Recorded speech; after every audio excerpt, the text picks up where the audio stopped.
Ikatlong markahan, Module 2, Wastong pangangalaga sa pinagkukunang yaman. Aralin isa, pagpapahalaga at pananagutan sa pinagkukunang yaman. Ang likas kayang pag-unlad. Ang likas kayang pag-unlad, sustainable development, ay ang tamang pagtugon sa mga pangangailangan at mitiin ng mga tao sa lipunan ng may pagsasaalang-alang sa kapakanan ng susunod na henerasyon. Makakamit ang layuning ito sa pamamagitan ng wastong paggamit ng mga pinagkukunang yaman at pangangalaga sa kapaligiran. Narito ang ilang mga paraan ng pangangalaga sa likas na yaman. Una, magtanim ng mga punong kahoy bilang kapalit ng mga pinutol sa kagubatan. Pangalawa, panatilihing malinis ang kapaligiran. Pangatlo, mahigpit na ipagbawal ang pagkakaingin. Pang-apat, wastong paggamit at pagtitipid ng tubig.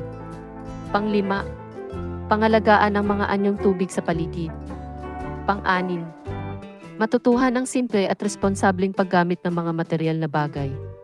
Pang-pito, pagbubukod ng mga basura mula sa nabubulok at di nabubulok. Pang-walo, isagawa ang 4 reduce, reuse, recycle, replace. Pang-siyam, sumunod sa mga panuntunan at mga batas na ipinatutupad tungkol sa pangangalaga ng kapaligiran. Pang-sampu, ikayatin ang mga kabataan sa mapanagutang paggamit ng mga pinagkukunang yaman at konserbasyon ng kalikasan.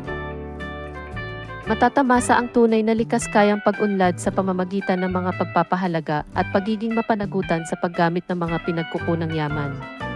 Magkatugon ang pangangailangan ng tao at kalikasan sa isa't isa. Kapwa nakasalalay sa tao at kalikasan ang pananatili o patuloy ng buhay sa daigdig. Ang mga tao sa lipunan ay inaasahang maging makakalikasan at magpatuloy sa pangangalaga sa likas yaman upang matugunan ang pangangailangan ng tao sa kasalukuyan at sa henerasyon ng kinabukasan.